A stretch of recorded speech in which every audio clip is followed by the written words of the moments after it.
All right, we're live now. Still working on this stuff here. All right. Ladies and gentlemen, welcome to CptsLogs Podcast. Hello. Mark's here. How do you like your view? Your things? Look good. That's not fine. I don't have the fat head going on. At least for now. Did you want to adjust your mic there so it's not? It's up to you. It doesn't matter. There we go. Cool. Anyways, it's gonna be a good day. We're gonna go back to some of the basic stuff here. We'll talk a lot to come. A lot of guests. We have planned out the future, all types, different area for Captain's Log podcast. Literally everything aviation, more. Aircraft, planes, and all that stuff. Food. We had the Chateau one night stand on for the last episode, and it was pretty good. Yeah. Hungry just thinking about it. Man. It's pretty good just learning about, it wasn't a long podcast, but it was good learning about like some of the basic stuff here. It'd be good to have him back on and some other people. Yeah. Talk about what they do. And then you have different types of, food trucks and vendors. He has a food truck. So he talked about the business side about it a little bit, but right. But then you have those guys that are food vendors who have like little vendor stuff, like the lemonade stand that like what they do. They go to these events and they sell food and the stuff that goes with it. So it'll be interesting to learn more about that. And then obviously we'll have, as we're preparing for our November Drone Race to Fundraise event, we'll have our charity partner and so forth. But we'll get back to that. We'll talk about that some other time. Today, we're more focused on the everything aviation part. Yes. The part that I actually know about, not business. I can contribute. You can contribute to this? Hopefully. Yeah. Okay. Cool. But yeah, it is kind of good to get back into the basic, I guess, even though it's all one, but the general aviation stuff and talk about the basic and what is required and whatnot. But I had to renew my FAA first class medical. Right. This month. We're in July, and I'm 39. Well, I'm 39. Almost there. Well, I'm 39. Yeah, geez, it's crazy. It's all downhill after this year. Well, it already feels like it's going downhill. Like, I need to start I used to really, really spend a lot of time in the gym. Yeah. Yeah. That's more of just, I think, what? Yeah, me too, but not since like my 20s. Oh, really? I feel like my 30s in the gym has been pretty horrible. Yeah. My late 30s has been pretty horrible. The last couple years have been pretty bad. Well, do you have a gym membership? Well, I usually have a gym at my place. That's what I'm saying. You don't really have a place anymore. Well, I don't really tell people that. A solid place that you're at like all the time, right? Well, the hotels have gyms. Stuff like that's true. Yeah. Yeah. And then like depending on where I'm at, if I'm in everywhere. There's usually a gym where I am, if I'm at an Airbnb or whatever it is, kind of thing. So, yeah, I usually don't tell people that I don't have a, but sure. Well, I didn't go that far. I just said you don't have a normal. It's okay. But even if you did, you'd never be there. Yeah. That's why I don't have one, because I'm never there. Right. But, so yeah, the point I wanted to make was that at 40, you have to do, it goes down from doing your FAA medical once a year to twice a year, right? Is that what it is? Every 6 months? Yeah. Yeah. So I just missed that threshold. I'm still 39. I'm not 40 yet.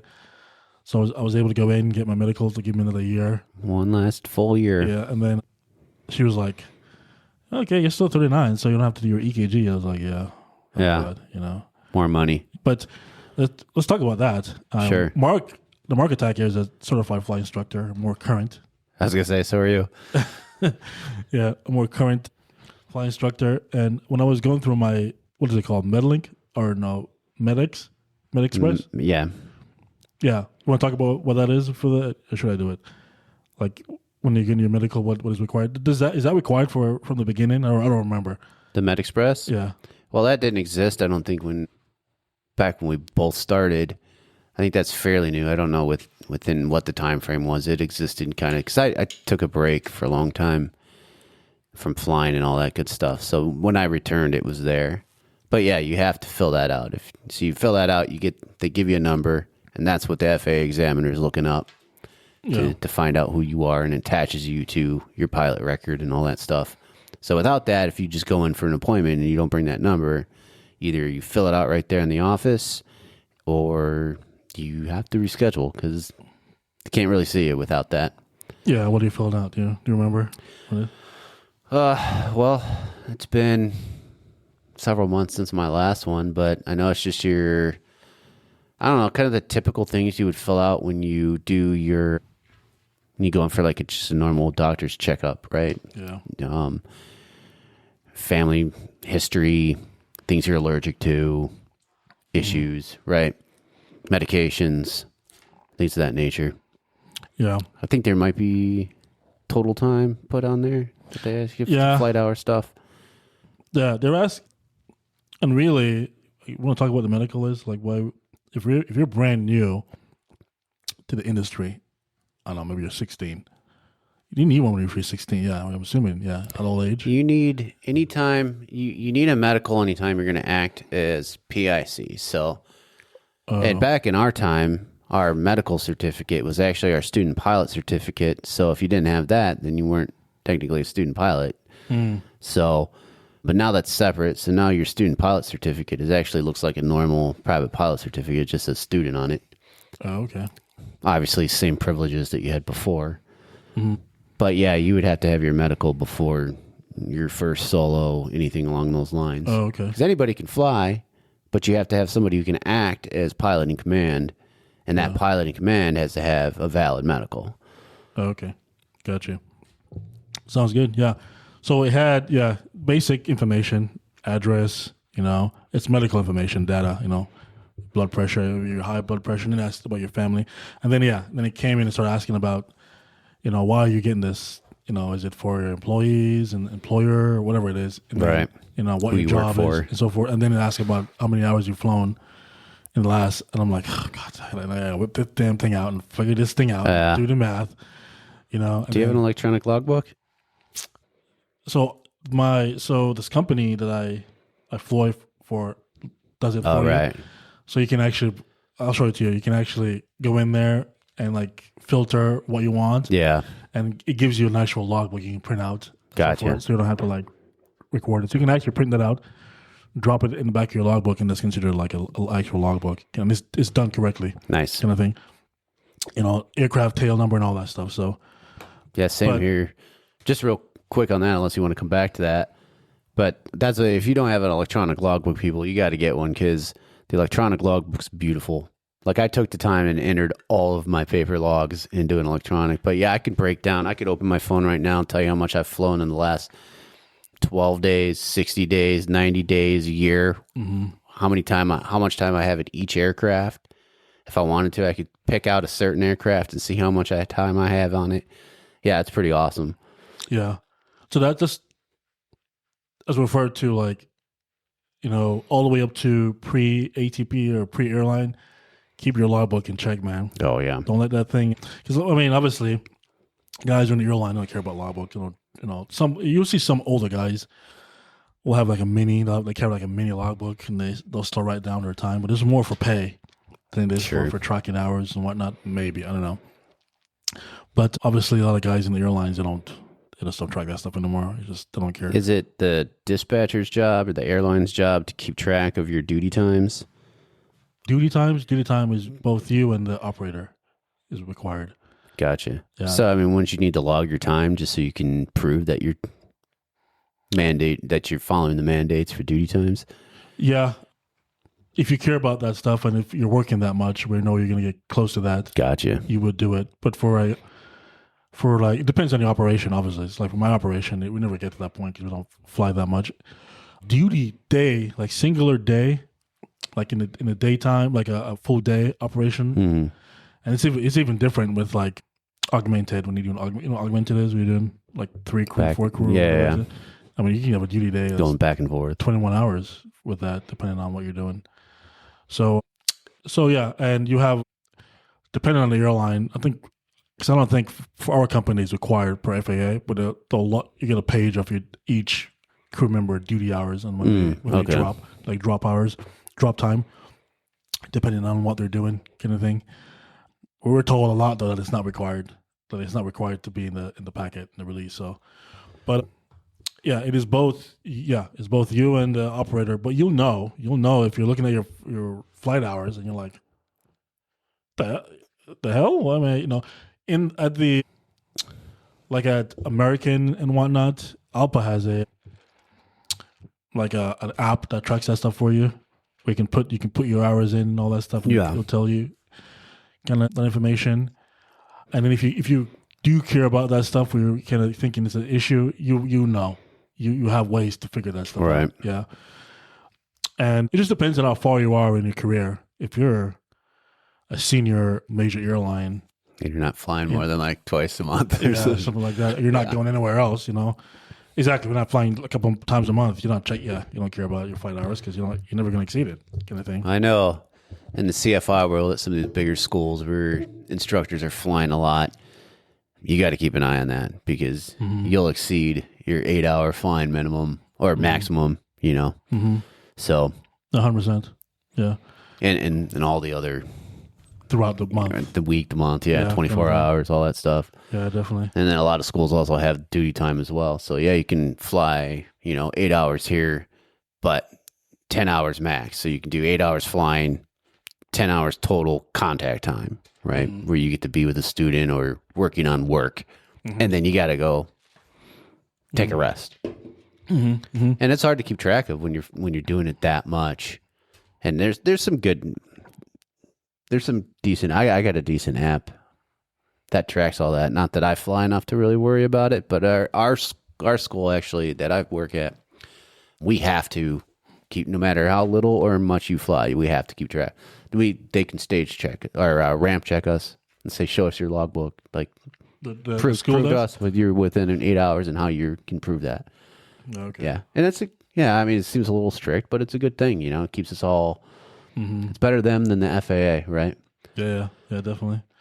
So anyways, not to go back to what you're talking about, so we can use those electronic logbooks. Really easy to find those. All right, how much did you fly in the last 30 days, 24 hours, 12 days, year, whatever? You recommend one? Because I used to use it back, when I first started with this operator. Because when you first start with an operator, you just never know if you're going to be leaving and going somewhere else. So you want to keep that stuff.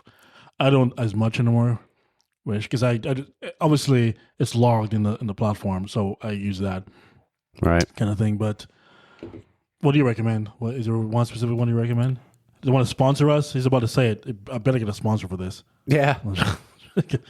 I use Log10 Pro, which is, have you heard of that? Sorry for you Windows users, though. It's only based Mac and Apple products. Oh, really? Yeah. At least it was the last time I checked. I'm pretty sure it still is, which is sort of a downfall. But yeah, I use that, and you can, I'm sure pretty much any logbook, you can set it up any way you want, add different fields.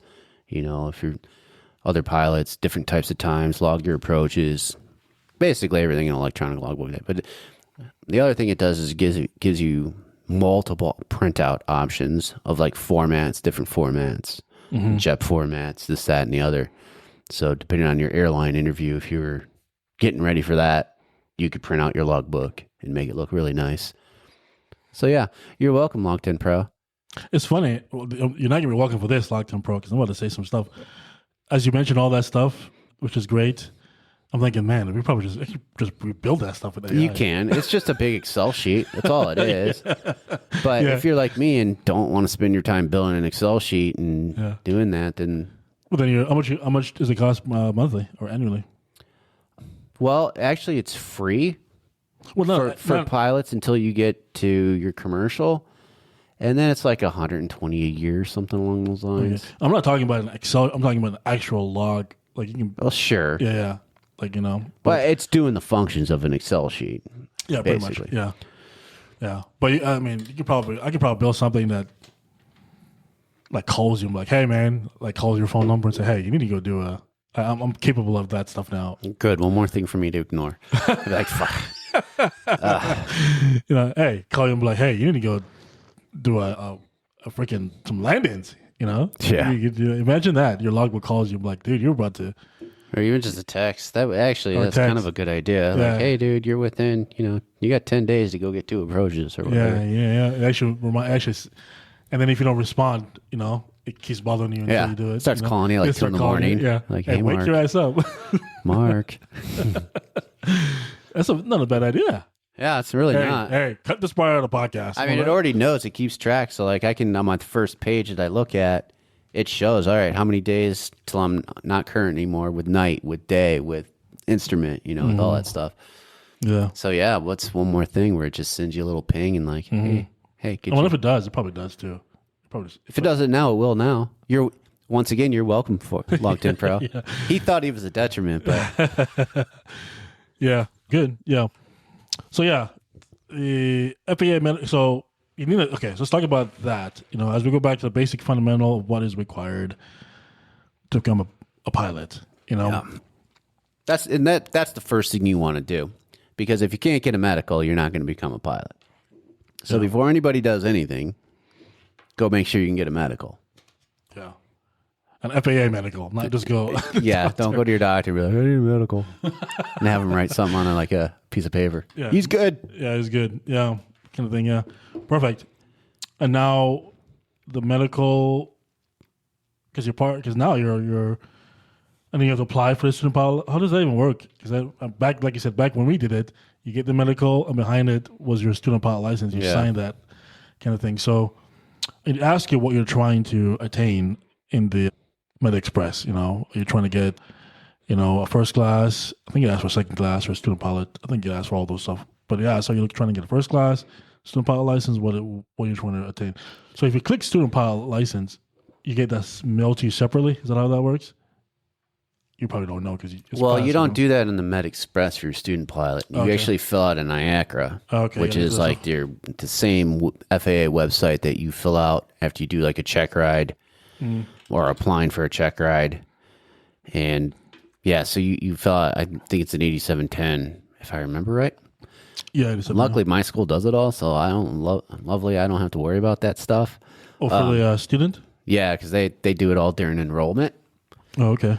But yeah, so you get your medical, and then once you get your medical, then you can go, and usually you have a flight instructor help you out, because you have to create an account, and you get what's called the FTN number, which is going to be your stamp for life as a pilot with the FAA.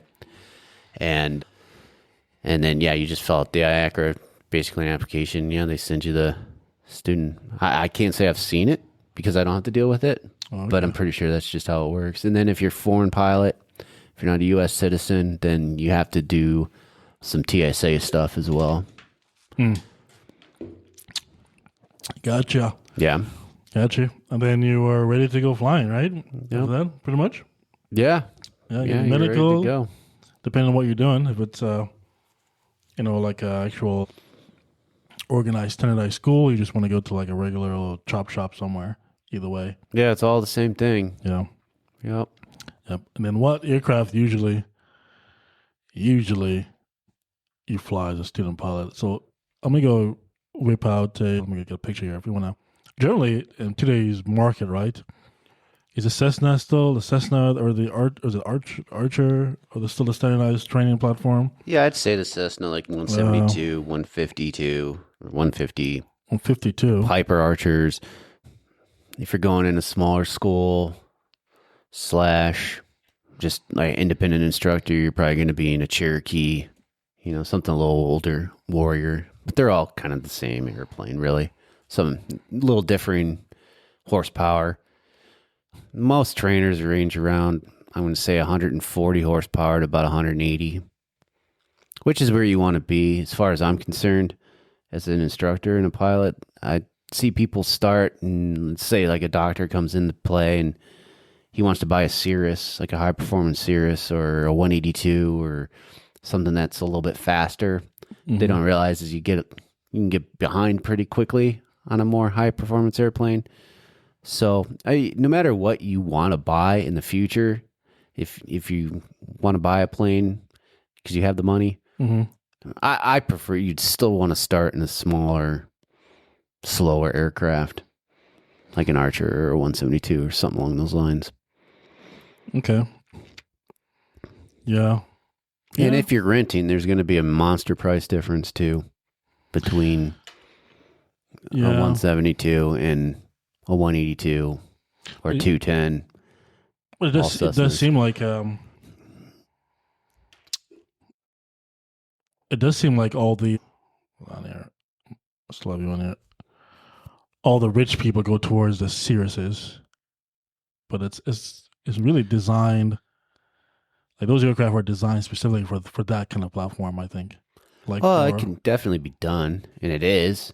There's plenty of people who get their private pilot's license in a Cirrus. Yeah, like it's and I'm talking like the turbo, Yeah, like it's designed for that. It's designed for like they're not designed. The Cirruses are not designed for you to be a commercial pilot, ATP pilot platform. It's designed for business people who are who travels a lot and want to get their own aircraft for that reason. So it's probably gonna. I'm assuming that's the case. The majority of those are well, to be fair, Cirrus, again, I'm thinking of like the SR22Ts or whatever.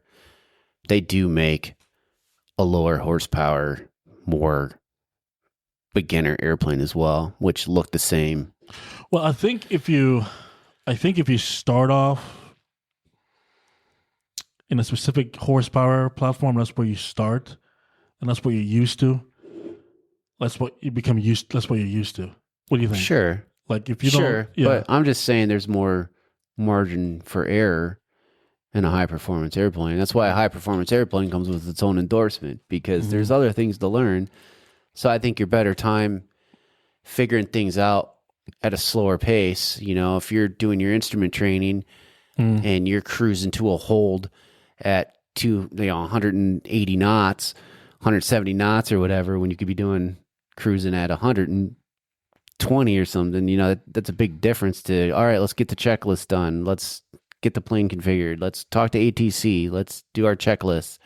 You know what I mean? The faster you're approaching something, the less time you have to get your workload done.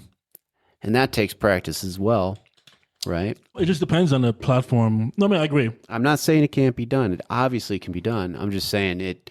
If you're learning it from the start. It's one more thing you're going to have to deal with. You could make it a little easier on yourself if you didn't have to deal with that, and then you can incorporate that later. Yeah. I mean, I agree. I think if you're trying to be like an airline pilot, and that's where you're going, where you're doing step by step, and you're moving up. So you start with a single engine platform, you go to your multi engine, you go to your high performance, to your jet, and then learning all those basic as you move up. I think, yeah. But if you're an aircraft owner, I can see you just want to get that, because you can't go buy another. You just want to get that aircraft because you can be trained specifically based on that aircraft. So I agree. If you're 100% agree. If you go into a life, industry type or to a career, yeah. When you want to start a Cessna 172, you don't want to be starting off with a high performance. You want to slowly, because that's all money as well. You want to slowly. But if you're, But if you're, I think that's how that's why Cirrus. I think that's the platform is built on that. If you're an aircraft, if you have money, you want to buy a new aircraft and it has all those glitz and all glamour, all that stuff, and there's ways you can be taught. You're right. There's more things to do. Maybe not even depending on the aircraft I was designed. Like in Cirrus, it's less because you're flying autopilot and all that stuff. But you just train based on the time frame. If you're going 200 knots, that specific aircraft is designed for that. So you just have to be trained specifically for that, that time frame. Or, for example, we do our on the 76. We'll do our briefing. Sometimes it's ridiculous. We do our build and all that stuff with the the approach and everything. Dude, sometimes we're like an hour out. We'll get it done. Sometimes you're an hour, 45 minutes out, and we're building that thing, briefing it. And I'm like, we're done? All right, we're done. But you don't always have that option when you're training. I mean, like we flew out of Gateway Airport. You did too. So you do a lot of your approaches at Casa Grande. That's 15 minutes. You got 15 minutes to do your takeoff briefing, your climb checklist, your cruise, your calls, your ATC, start preparing for the hold, right? So that... Yeah.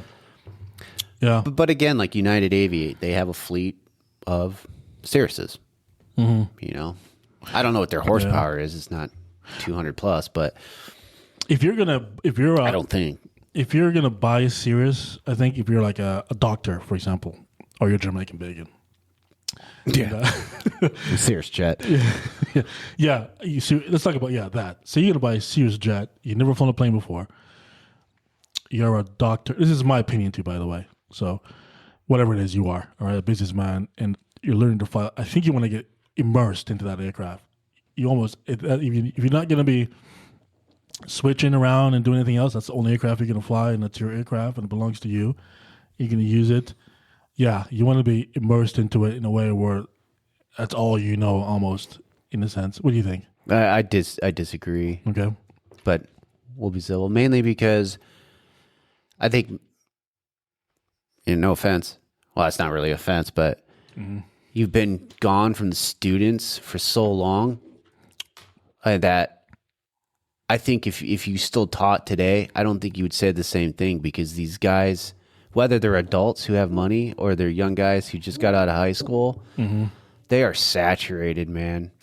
I wouldn't want to teach like a Mooney. I mean, those things cruise so quick. Never. Yeah. These guys get so far behind that, and gals. Yeah, but maybe the gals don't. I don't know. Well, that's what I'm saying. You get accustomed to what you're flying, right? Like go ahead. No, it's okay. You still have that workload, so you're immersing them in something that they shouldn't really be focused on. They need to be focused on the fundamentals and aerodynamics, and all that stuff. I think you're just putting way too much work on them on top of that. Now, in the long run, obviously it's going to be beneficial, because now, as they once said, like, when I first started, I remember them telling me first day, like, yeah, it's going to feel a little weird at first. You're going to fly, but by the end of this program, that you're going to feel like the plane is a part of you. Like, it's just wrapped, which I never got, by the way. The plane has never felt like it's been wrapped around me.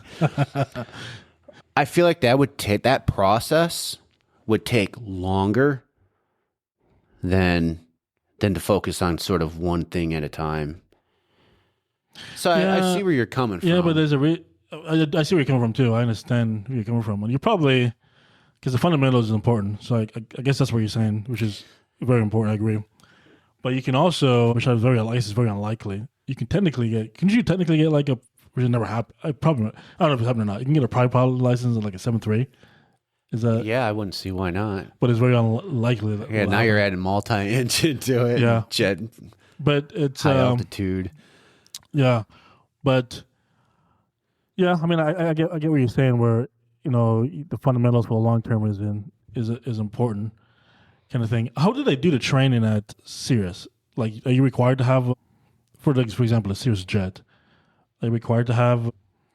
This is a good topic, because I don't know, right? Are you required to have a license before to get into that type? Couldn't tell you. Could you just say? I mean, as you said before, and I would imagine that if you have enough money, you can do whatever you want, because it's within the law.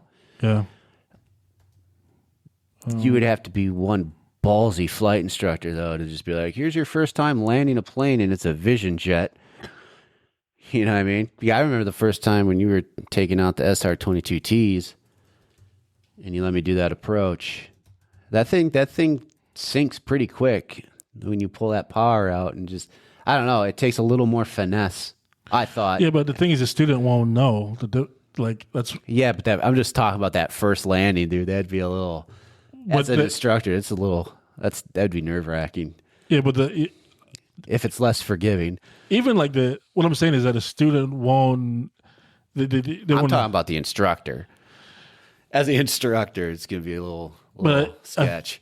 Yeah, but even the first landing with like a regular 172 with a student is still... Hell yeah, it is. Still sketch. So it's the same... But I know it's going to float in ground effect for days, as long as they get their speed right. And but instructor, as an instructor for that particular aircraft, like if you fly with an instructor for 7.6, like we go in there as a student in the sim, and you're going there doing, instructors going in there doing like, I've had one instructor come in and do like, I guess it's in the sim, so we can say it, but we're in there struggling, fighting this thing, and he comes in and do a land on like one wheel, on the side wheel, and rolling that thing down a runway kind of thing, and then take off and come back. And these are things that, I'm assuming as an instructor, hopefully, then again, you have that capability of understanding of what's prepared to happen. Prepare yourself to what is about to happen. But the point I'm trying to make is that the student won't know any different based on any other experience because they've never flown a plane before. So what they're seeing is for the first time is what they're. So instructor goes, add the power to or thrust to 10%. Pitch the nose down to 1 degree, and that's what you want to do on a landing, and that's what they've never seen anything else. So that's what they get accustomed to.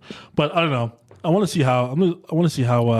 I guess I'm just saying it would take you a lot longer to be accustomed to that than to be accustomed to a Cessna, the small, right, easygoing plane. I mean, there's a reason why they exist. Yeah. Well, it's a lot of this stuff is based on cost, though. Well, that absolutely. Yeah, like if they could, because think about it too. Like it used to be like, was it $300, $400? You're in a freaking jet, kind of thing. Now it's, it's whatever reason they decide to do it, kind of thing. But it can be done if it was cheap enough. Trust me, if it was cheap enough to do it. Yeah. The other thing is that. It's kind of outside of it's not exactly what we're talking about. It's just another variable, but I'm listening. I want to hear it. When you have the faster planes, higher horsepower, and I'm just going back to SR-22s, a Mooney, something along those lines that are pretty fast single engine piston airplanes. Mm-hmm. You have to find an instructor that has time and experience in that plane to teach. So you're closing the door on your locations and your places to go where you can do that, because a lot of insurances now will say, yeah, if you want to own this plane, you have to have 25, 50 hours with an instructor. And then that instructor has to have a certain amount of time in that airplane as a CFI as well. So I don't know how many people you're going to find who have what would insurance require for somebody to get their private pilot's license in a Vision jet? Well, you made a good point, because I'm reading this here, and I think Sirius agrees with you. So you might be right. Training for the Sirius SF-50 Vision jet requires a private pilot license, an instrument rated, sure, a specialized. Well, you're going to fly above 18,000 feet, so you mean the instrument? Yeah, definitely a private pilot license. Well, yeah, private pilot license, which you would get with the Sirius jet. Or you would get it as part of the type, I'm assuming. Okay. Your instrument? No, the private pilot. Oh, yeah. I mean, you'd have to do it all in one shebang then. Yeah. So it requires a private pilot. It says training Vision jet. So the training requires it. So I'm assuming you're getting all that. An instrument. It would be tough to get an instrument like that. Yeah. Yeah, I agree with you. But then unless you're just flying, unless they train you the instrument based on the aircraft. So you can only, this is how you do a hold with this aircraft. If they request you to do a hold, this is how you do it. But they're not going to strictly ask you about that in the check ride, right? I mean, possibly. I guess it doesn't super specify. Well, I guess that goes I guess that goes either way. If you fly a small plane, they can still ask you about, what's the speed limit and a hold at 14,000+ feet. Yeah, but yeah, and plus you can even though it doesn't pertain to you at the moment because you're flying a Piper Archer. Yeah, and then also you can only activate in a hold a certain way. Like if they give you holding instructions in a 7.6, you're not gonna hand fly the thing. Right. You have to program it in. So there's certain ways you can do it that is correct. That makes it correct for you to be passed. You can't just go, well, I don't know how to do it in the box. I'm just gonna hand fly this thing. Yeah. All right, let's give it a try. So as part of the check ride, but interesting, it is the process involves. Yeah, okay. So private pilot license, which you would get with the training, and an instrument with the training as well, and a specialized multi-week type rating course, yeah, for the type. So I guess you'll have to. You can get your private pilot in the jet using the sim.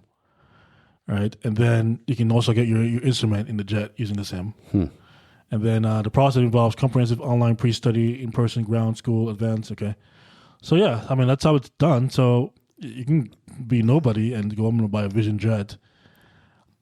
But yeah, you're right. You're right, though. I mean, I agree with you. I mean, there is a limitations on their knowledge of what they're doing overall. ground flight training, supervised operation, SOE. The other thing to think about too is like private pilot. Let's say you're doing it in a Vision jet, right? Mm-hmm. All right, let's go back to basics here. How do you do ground reference maneuvers? I mean, I'm sure it could be done, but imagine being 600 to 800 feet above the ground for a ground reference maneuver, and your jet engine's just blowing through fuel. Well, are you required to do that in the jet for the private pilot? A private pilot is a private pilot, man. ACS is the ACS. It don't matter what you're doing it in. There's tasks to be done, and those ground reference maneuvers are part of them. You have S-turns. You have turns around a point. You have, what are the ground reference maneuvers? Sorry, guys, I took a semester off. I haven't been teaching. Yeah, sorry, I did. Yeah. Anybody watching? Somebody. That's what it's in the chat here. It's probably me. AI bot. Goddamn AI. I'm assuming that's not something you would be required. You'd have to. It's part of the private pilot ACS. You have to complete those tasks to get your private pilot certificate. Okay. What are... You have steep turns, slow flight, stalls. Obviously, emergency procedures, which you'd probably do anyways. Not probably, you would.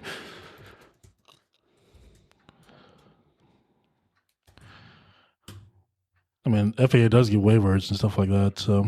Yeah, soft field landing, short field landings. Ground school flight training is a minimum of 50...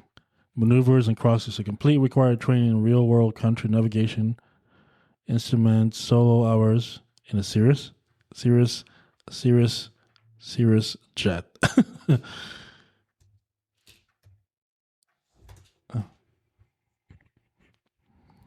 This is interesting stuff because I can't see you going down there doing freaking in a... That's what I'm saying. That's the problem. SF-50 required FAA command. They'd have to take you up in there's a normal SR-22 or something to perform those. But then your check ride, how's your check ride going to be done?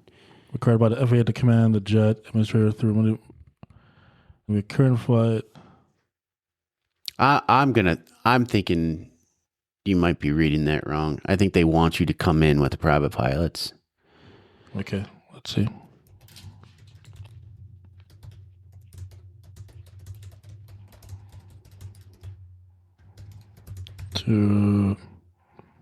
Let's just do this.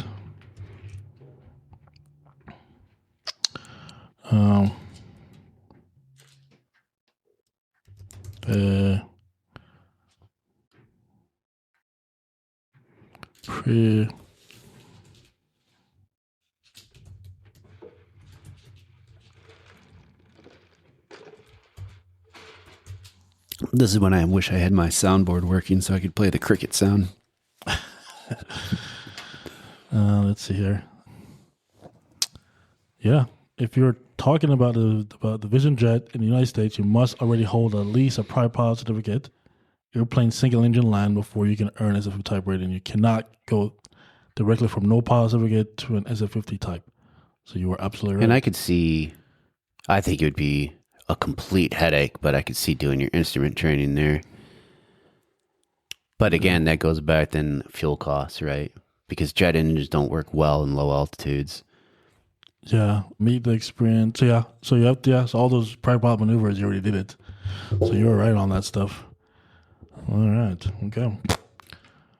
Private pilot instrument rate. If your goal is to fly a Vision jet as quickly as possible, a practical progress is build proficiency, purchase again. Okay, so you want to have all that stuff before you show up. So all these doctors and freaking lawyers already have their private pilots rolling in. Yeah. That's crazy. Hey. Bro. All these businessmen is rolling. All right, let's go. I got more private pilot. Got my fresh stamp on my instrument. That's crazy. No, this is good. See, Noel, learned something today. That's good. Okay. Yeah. All right. So yeah, okay. That's good. Good to know. I'll put that on the topic there. Okay. And then you got to go through. It makes sense. You can't just roll in, but can you do that with? It just that just might be the program for the. Can you get? What about a 7? Probably not anymore. It wouldn't make any sense. I thought you can get a private pilot 7. Well, 7.3. I didn't see why when we first started talking about it, but the ground reference maneuvers and stuff, there's no way you could do You it. can't go around that stuff, yeah. Imagine a 737 flying around at 600 feet, it's a burning field. circling your farm field. You're like, what the hell? What is going on, dude? That's funny as hell. Okay, good stuff. Okay, now we know that. All right, okay. So, it seemed like you can't get around your private pilot in doing it the right way. You can't just jump in something big and be like, all right, I got it here. Let's go get a private pilot kind of thing. Right.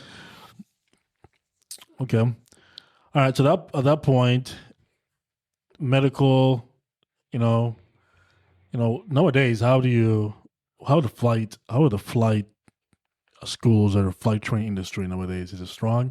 And the way you can measure that is based on, are there a lot of instructors just waiting to freaking go to the airlines, or are they hiring a lot? Both? Yeah, the airlines have got us backed up big time. There's a lot of CFIs waiting to go to regionals, and there's a lot of guys with fresh CFIs waiting to try to get into a school that can't get a job either. So things are backing up big time. Because with the COVID boom and everybody's, the pilot shortage, like people started throwing money around and going and training. Maybe because they wanted to really become a pilot, it was their dream, or maybe because they saw all the price tags that were coming along with it, right? Yeah. As far as like how much you could make as a professional pilot. And man, the schools got saturated, and they still are. There's still a lot of students out there. It's nuts. There's still a lot of students out there? Yeah. Okay. So so that's what you're saying, there's both. Because you're getting a lot of students, but also there's a lot of pilots, a lot of instructors trying to get hired. And yeah, okay, I see what you're saying there. A lot of high time instructors now. Oh, really? Waiting for calls. On the calls. And the airlines waiting for captains. They're not waiting for first officers. That's the problem. What does that mean? They have a shortage of captains because as far as regionals go, this is what I understand is the main lines are taking the captains. Mm-hmm. The regionals have so many fresh FOs that they can't be captains yet. So they're short on captains and bountiful on FOs. Okay. So that's still going on, huh? Yeah. So once the upgrades start happening, then you go. And then the regional airlines, man, they're throwing CJOs out or like conditional job offers out. You may not get a class until months. Yeah, which is, that's what it was back when we were. It reminds me of those times. Yeah, it's kind of, the industry's kind of, gone back to what it's kind of like the economy, right? It equalized itself. It feels like that's what it's at right now. Where I'm sorry. Go ahead. Traditionally it was you get an offer and you're supposed to wait. Right. You're waiting for months, 2, 3, 4, sometimes 6 months before you get to class. And it's just your job not to lose. Right. Don't lose your certificate. Or the job offer. Or the offer, right? Going out and do something stupid kind of thing. Right. It seemed like it's kind of back to that. But is that what you're saying? Yeah, for sure. Gotcha. And it's competitive. You can't just be the Joe Schmo, but there's just, I've got the 1,500 hours. Will you hire me? Like, you got to have, we've talked about it in the past, degree. Oh, you don't need it. They brought that back, huh? So you got to have a degree now? Not a requirement, but it's, I'm damn sure they're looking at it on the resumes, right? Because why would you take someone without one if you can get one with one? People with a lot of multi-time. Oh, really? The requirements are still, or should I say the minimums are still as low as they were for the most part. But that doesn't mean the people who are looking at your resume are thinking the same thing. Like they're preferred in what they're getting, they can be selective. Yeah. So you better have some good hours, good instrument time, good flying. If you're just renting an airplane and your time building and all you're doing is flying from here to 60 miles away and coming back over and over and over again, that's not good flying.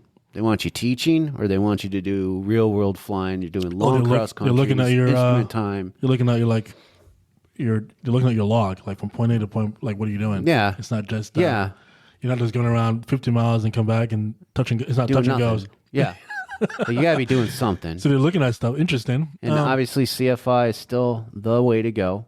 Yeah. And then just other little things. Again, education, volunteer work, just you as a person. So it's rough. I mean, I'll tell you I mentioned my journey process and what it was like. Not really. Get into the, well, I was at Transpac when Transpac had partnership with American Eagle. Right. Back when it was American Eagle, it wasn't Envoy. The American Eagle has an umbrella now where everybody flies underneath that brand. Right. When I got hired on, that's when they switched that to that and came up with the name Envoy.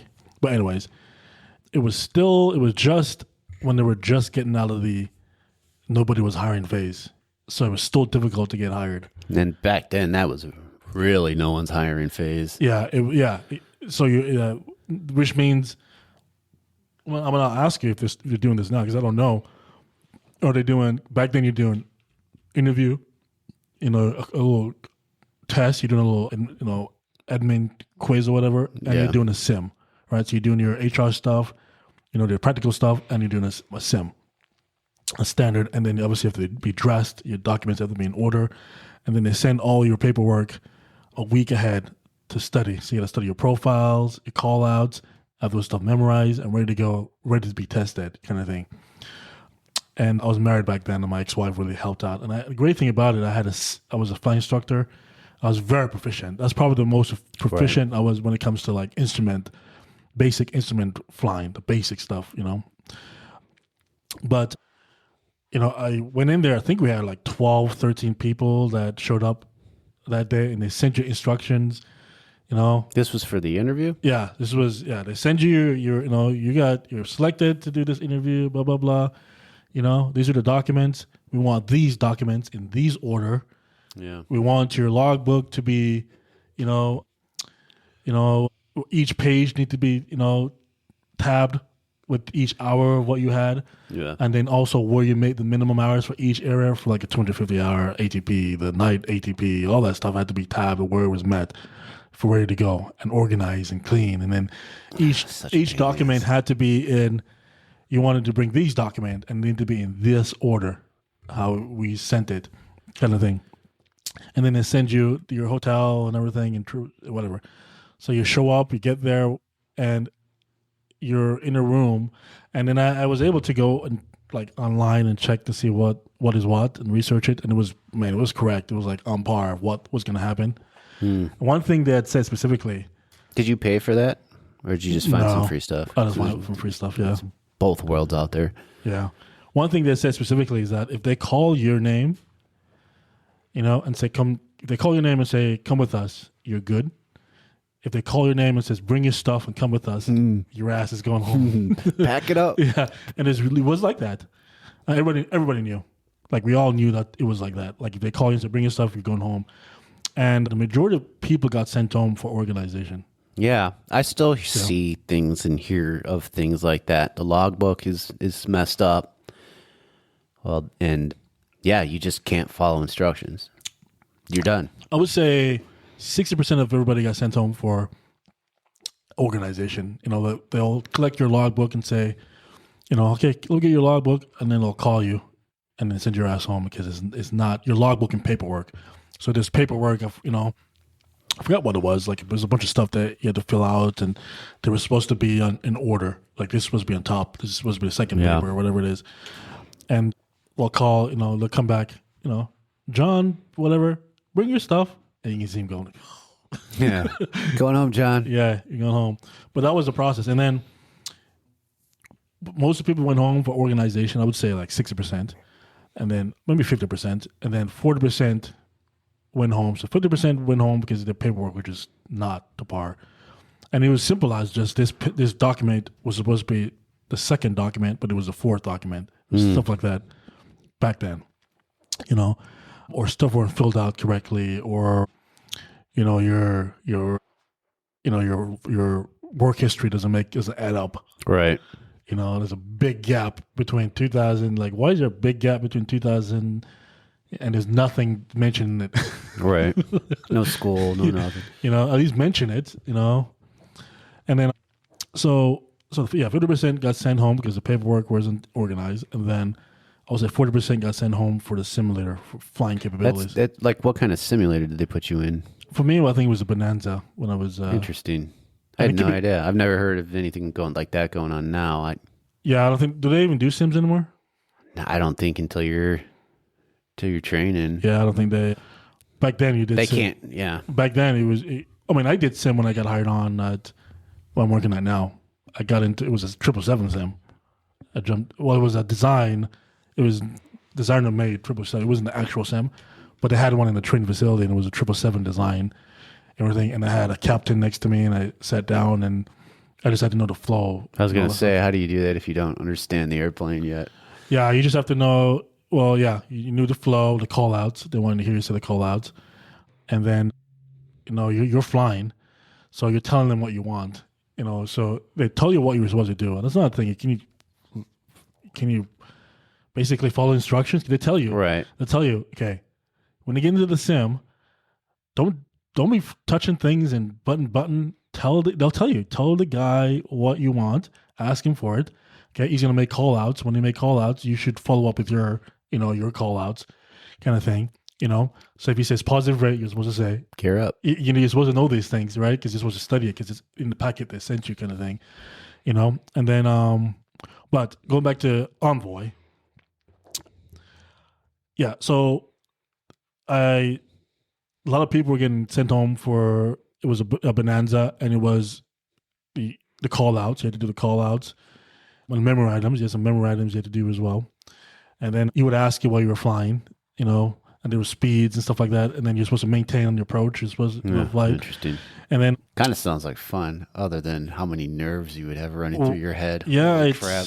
If you're proficient. Well, I don't know what it is now, but they gave you a hold. So they gave me, and I was the only one that had my knee board. I brought my knee board with me because I was an instructor. The only one, which because of that reason, I stood out. Beautiful. Yeah. So he's like, oh, you're the only one here that was smart enough to bring in a knee board or whatever it is, your knee pad, So that stood out, and I had everything. And he gave me a hold, and I was really proficient because I was doing instrument CFI. Right. I was teaching the thing, so I was very, very proficient on it. So it was very easy for me to decode what it was asking me, And I knew I did well because he made me land. Oh, yeah? Yeah, so when I came in, I was doing approach, and I was on speed, like coming in, and it's like I was landing. He's like, I knew I did very well because he made, like nobody else landed. They'll cut you off when you're on once you accept the approach, you're coming in, they're like, okay, you're good. Yeah. But at least you have an idea what you're doing. But I knew I did very well when he made me actually coming in and Did you touchdown. just slam it down? No. Well, you couldn't tell because there was no. It was just a simulator, kind of thing, like a Frasca or whatever. Yeah, whatever the hell it was, kind of thing. And then, I did the interview, like the HR stuff, and it was just a laugh. We're just having fun in there, kind of thing. And they asked me, when you come in on the approach, that's just because you probably know this or not. When you come in on the approach, you get down to your minimums, right? So you get down to, you get down to DA. Okay. All right. It's like, what are you looking for? And I was like, a runway. All right. And they looked at each other like, oh, that's good enough. Well, that's one of them. That's one of like the 6 or whatever. Yeah, they're like, that's good enough. Yeah. But all that list of, I was like, a runway. I don't know, but so it was a good. But if you're at a DH though, you could look for something else that could get you a little bit lower. On the DH? Decision height. So if you're on ILS or whatever, you can be looking for the. Well, it's the same thing, right? It's just that one is approach lighting and things like that. Well, the DH one you is go just another 100 feet down. We're getting in the weeds. I'm kind of just trying to use my brain right now so I don't fall because I don't teach instruments right now. So I'm trying to do whatever I can. Well, I have to know because I still fly instrument. But yeah, when you get to DA, or it just depends on what the approach is.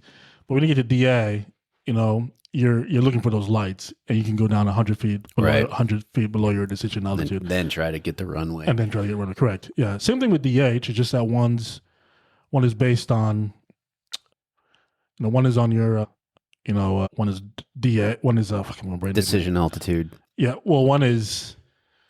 So your altimeter, and then your DH is decision height, which is using your AGL. Like on some higher end airplanes, you're using your barometric or your.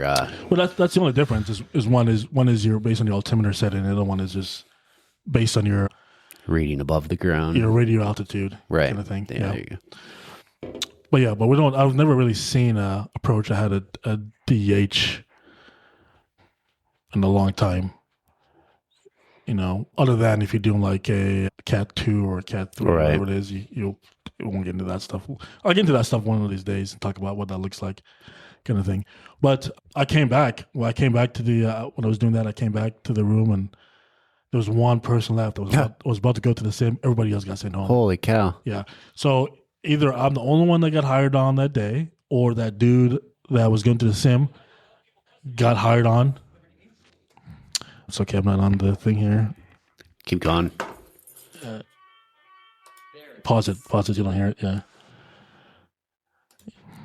Yeah, so, yeah. But that's how picky they were back then. What? How many hours were you at roughly total time at that point? When I did the interview, you interviewed before you were at 1,500 hours. Okay, so Yeah. so you at least still had hope approaching the 1,500. Yeah, I mean, yeah, it was at a flight school that was high volume flight school that was doing a lot of hours. So Transpac was one of those. I could fly 8 hours a day Yeah. minimum. Kind of Well, thing. I was just thinking like when we had Cameron on a long time ago, he was on like he was an instructor and he couldn't get an interview until he was at like almost 2,500 hours. Remember him saying that? Oh, really? Yeah. So when it was even rougher before that. Oh, yeah. Oh, absolutely. When they were doing their time, when they were instructors. So you're at the point where it started to open it up. Yeah. But they were still being, and we're going to pick the cream of the crop, right?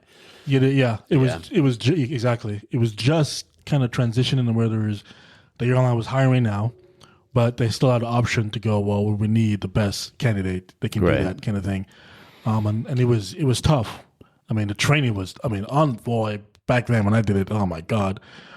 I mean, it was tough. Like, it was tough training. Yeah. I'm not saying, I'm just used to it now because I've done several training, several platform, but man, it was tough. I mean, Well, you'll be helping me. yeah, absolutely. When I make the jump, you'll be.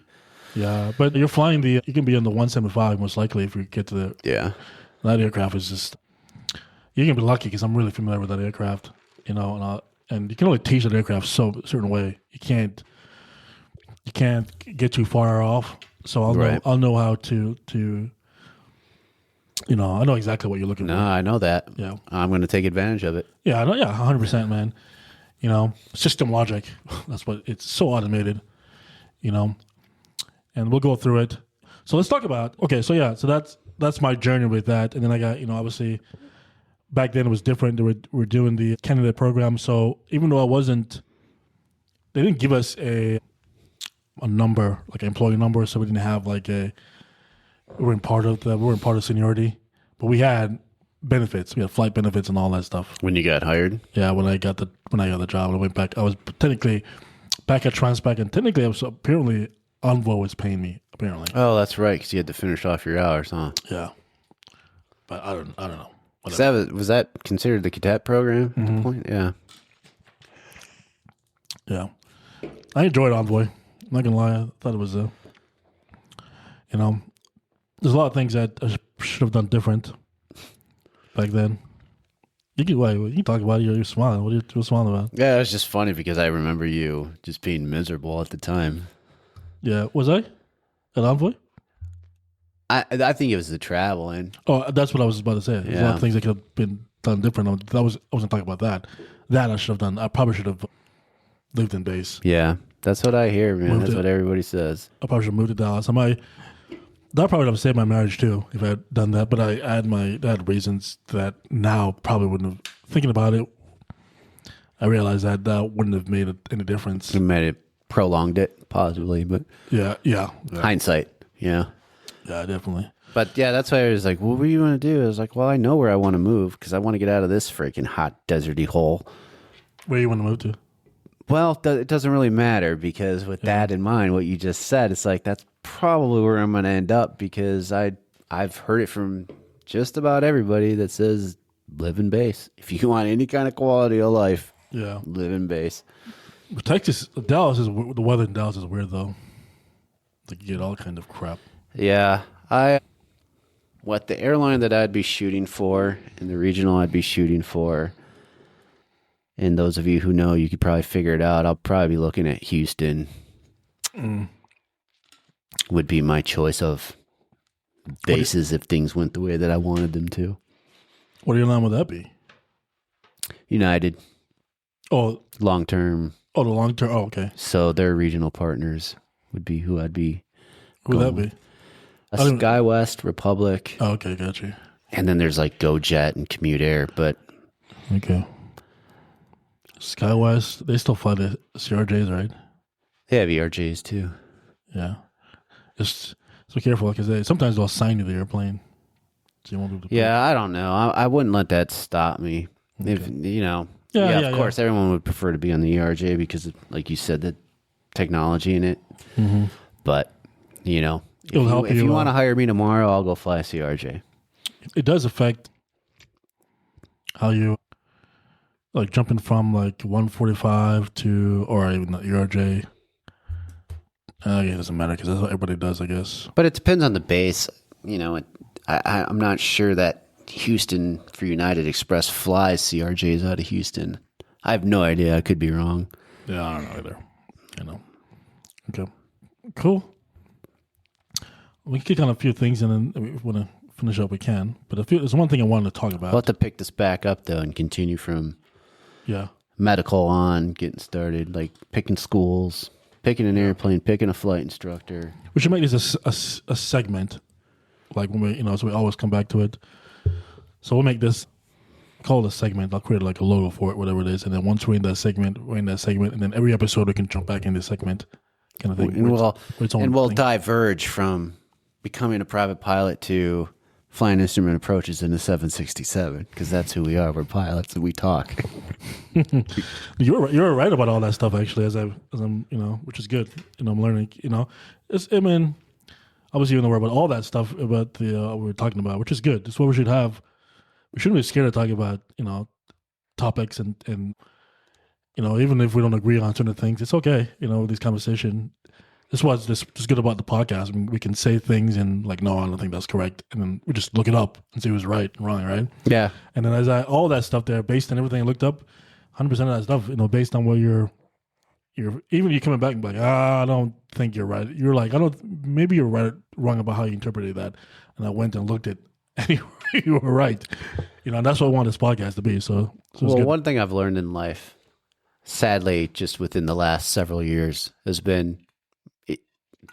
Don't say you know for sure if you don't know for sure. Mm-hmm. So I 100%. And the great thing about this is that, we can always go look it up and research it. And, right. Nowadays with technology, you can get an instant correct answer right away kind of thing, Well, we could talk about that a little bit better than we used to. When we first started the podcast, we used to get in some heated debates. Oh, really?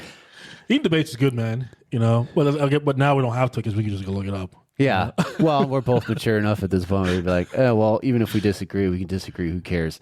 Yeah, 100%. But we'll call this, what do you want to call this segment?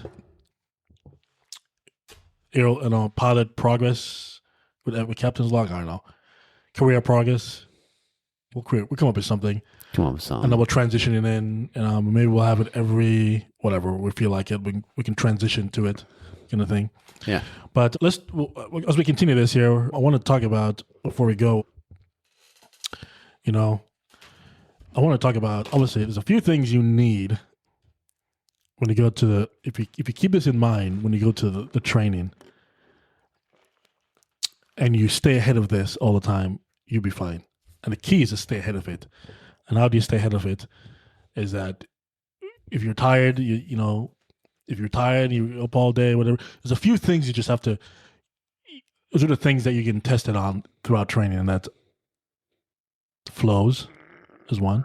Is that my stomach or your stomach? That was my throat. I'm getting, so I just took a sip, so I was like. That's so funny. So your flows, call outs, profiles, memory items. You're right.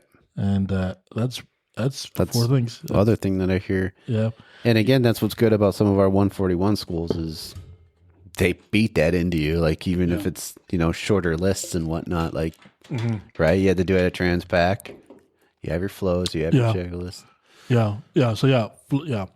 So know your flows, and then don't just, we'll talk about what that is in the next segment. But what gets a lot of people is that they'll know that you can memorize the flows, right, where it goes up and down, but each stop you have to know what you're doing each stop. Sure. Like if a flow says go to this section and touch that button, you're not just. That's not the flow. The flow is really not just go touch the button. Right. You got to know what you're doing when you get to that button, and that's what they test. And when you do the 175, it's an automated aircraft. Everything is automated and already in position. Your job is basically just to do a flow to check. A lot of times, if those are already where it's supposed to be, and you have to know where it's supposed to. If you know where it's supposed to be, you're not going to know if it's correct. Right? Does that make sense? I'm looking at it. Yeah. And then they'll ask you, well, okay, where is it supposed to be? And what are you looking for? You're like, so that's what that is. Okay. So flow, memory items, okay, limitations, all right, and profiles. All right. Profiles, obviously, let's say call outs or call outs as well. Call outs, yeah. Yeah. So those 5 things. So, understand your profiles, when you start descending, generally the same, each company is different. Like, the company I fly with now, you get configured before you get to the final approach fix kind of thing, ahead of time. Versus an Envoy, you start getting configured at the final approach fix, gear down and that's when they start slowing down. It depends, so you want to know all that stuff. And then, what is considered a stabilized approach, and all those things. Let's talk about flow. All right, what a flow is, really what it is, and every airline does it the exact same way. So it's kind of important we understand what we're talking about. Okay. A flow is, obviously just a systematic way of checking for something by memory, to make sure it's whatever the system is at where it's supposed to be, or the button, whatever it is, Items you check during the flow not necessarily on the checklist. Right. Yeah. So you just know you're supposed to do it. Like, for example, on a 7.6, we do what's called like a pressurization kind of thing, where we pressurize. I guess that's not a flow because the captain calls for it, but you pressurize the fuel and all that stuff. I don't think that's not on the checklist. Like, you're just supposed to know to do these things. You're supposed to know these are supposed to be in this position. I'll give you another thing. The altitude, like the pressurized altitude. So a lot of these aircraft, obviously the aircraft's pressurized, right? If you pressurize the aircraft and you don't put the proper pressurization altitude when you come in for a landing, it can cause the aircraft to, like, if you land and the interior is a higher pressure than what it is. You ever heard of like a flight attendant getting sucked out of the cabin because they opened the door and on the ground? Yeah. No. Yeah, and the aircraft, like the aircraft is so pressurized, like it's when they open the door, like it pulls them out or whatever it is. Oh, jeez, no. Yeah. Wow. Ideally, that the aircraft is supposed to dump the pressure once like the nose, the wheel on pressure system gets on the ground or whatever it is. But it might not happen, kind of thing. But that's a flow thing. That's not on your checklist. Like, you're just supposed to know to do that thing. So pretty much you go in, a lot of times you go in, before you do anything, you're doing a flow. You're doing flows to check, to make sure things are in proper position, put them where they're supposed to be, turn things on, and then the captain will call for like a checklist, and the checklist might not ask for things that you do the flow for, so I'm just want to bring that up. So on your check ride, your flow is one of the biggest thing they check for, like, do your flow, and they want it to be systematically, verbatim. At times you start here, okay, what are you doing when you start here?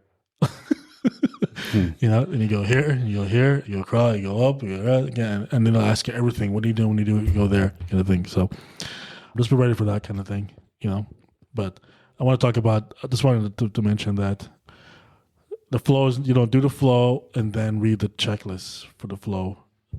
You do the flow, and then your flow might be different from the captain's flow. So it's two completely different. Like, you do the FO flow, like on the 7.6, I do everything in the overhead compartment and go all the way down. And then on my side of the pedestal, I go all the way down and all that stuff. I check the fire. Like, for example, on the 76, you check the fire system, and that's not part of the check. Like, there's no checklist for that. You just wasn't know to do it on your flow kind of thing. You know, and the captain's flow, he's just setting up his panel. That's all his flow is. You know? Yeah. Altimeter. Easy life. You know? So That's why he gets the big bucks. Well, it depends on operator. Like on this, I think, and it depends on operator. Like I think Mesa, I think the captain does everything in the flow. Like it's a captain's plane. He does everything. Don't trust that FO. You know, a lot of regions are like that. Like regionals don't trust FOs. You know, it's weird. But yeah. All right. Anyways, I think it was a good episode. Shall we? What do you think? You want anything else you want to add? No, I'm ready to go find some food. Okay, what time is it? Okay, that sounds good. All right. Captain's Log Podcast brought to you by Open Geograph. I'm joking. Yeah. All right, we'll Not brought to you by Log 10 Pro. Yeah, they need to pay us. All right, we'll be back in the pretty soon here. I just gotta figure out where the next episode. This is episode 4. Episode 4. Okay. Yeah, we're gonna be taking a short break for a little while. You got a trip to take. Yeah. So. Yeah, and then we'll back probably in a couple of weeks, probably around the 12th or something like that. Some new guests. Yeah, but we'll have a bunch of other stuff from the previous podcast ready to go. So, all right, guys, we'll talk soon. Somebody. Nobody yet. But I can't expect it. We got to promote it. I just got to do the promotions ahead of time. All right, are we out, Mark? Let's do it. All right, buddy. See ya.